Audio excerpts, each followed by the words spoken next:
డబ్బుని కేవలం పొదుపు చేస్తేనే, సేవ్ చేస్తేనే డబ్బు పెరగదు. బ్యాంకు వాళ్ళు ఇచ్చేది ఒక రూ. 10 లేకపోతే 60 పైసల వడ్డీ మాత్రమే. అది కూడా క్వార్టర్లీ బేస్డ్ పే చేస్తూ ఉంటారు. ఎఫ్డి కూడా అంతే, 7%, 8%. ఎక్కడ కూడా ఇన్వెస్ట్ ఎక్కడ చేస్తే మంచిదో ఒకసారి ఫినాన్షియల్ అడ్వైజర్ని అడిగి డబ్బుని సేవ్ చేస్తూ చేస్తూ, పొదుపు చేస్తూ చేస్తూ దాన్ని మనం ఇన్వెస్ట్మెంట్ కింద కన్వర్ట్ చేయగలిగితే డబ్బు డబుల్ అయ్యే ఛాన్సెస్ ఉంటుంది. డబ్బు త్రిబుల్ని చేసుకోవాలి. ఒక్కొక్క రూపాయిని మనం కూడబెట్టి, ఎలా అంటే ఒక్కొక్క రూపాయి ఇస్ లైక్ ఏ సోల్జర్ అనమాట. ఒక చెస్ గేమ్లో సోల్జర్సే స్ట్రాంగ్గా ఉండాలి. అవి మనకు పిల్లర్స్. మన కింగ్డమ్కి చెస్లో సోల్జర్స్ స్ట్రాంగ్. మన దగ్గర ఎంతమంది సోల్జర్స్ ఉంటారో అంత స్ట్రాంగ్ కింగ్డమ్ డైనస్టీ మనకు ఉంటుందన్నమాట. సో ఒక్కొక్క రూపాయి మనకి ఒక సోల్జర్ లాగా కాపాడుకుంటూ ఉండాలి.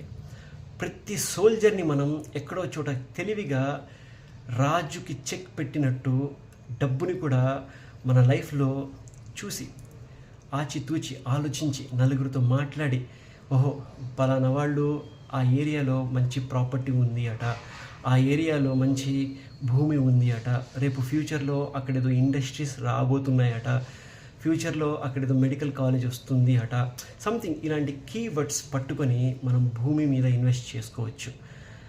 ఈక్విటీస్, షేర్ మార్కెట్లో మీకు కనుక అనుభవం, నాలెడ్జ్ కనుక ఉంటే ఒక కంపెనీ ఎలా పర్ఫామ్ చేస్తుందో తెలుసుకొని, ఓహో పలానా కంపెనీ రేపు ఫినాన్షియల్ రిజల్ట్స్ అనౌన్స్ చేస్తున్నారట, ముందుగానే న్యూస్ వస్తాయి మనకి. ఎకనామిక్ టైమ్స్లో, బిజినెస్ టైమ్స్లో వాళ్ళు చెప్తారు, పలానా XYZ కంపెనీకి ఇంత క్వార్టర్లీ ప్రాఫిట్స్, కొన్ని వేల కోట్ల ప్రాఫిట్స్ వచ్చాయి అట అని. ఇలాంటి లీడ్స్ మనం రోజు రాసుకొని ఈక్విటీస్లో మనం పెట్టుబడి పెడుతూ ఉంటే మన డబ్బు డబల్ అవుతుంది.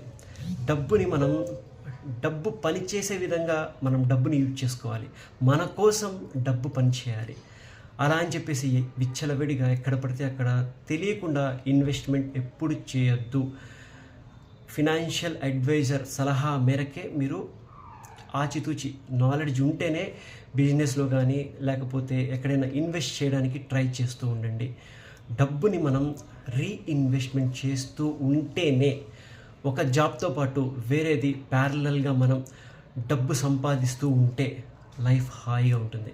₹1,00,000 సంపాదించే శాలరీ హోల్డర్ పర్సనల్గా ఇంకొక 25,000, 30,000 సంపాదిస్తే నెలకి హాయిగా ఉంటుంది. సో నా ఈ వీడియో నచ్చితే లైక్ చేయండి, షేర్ చేయండి. Thanks for watching.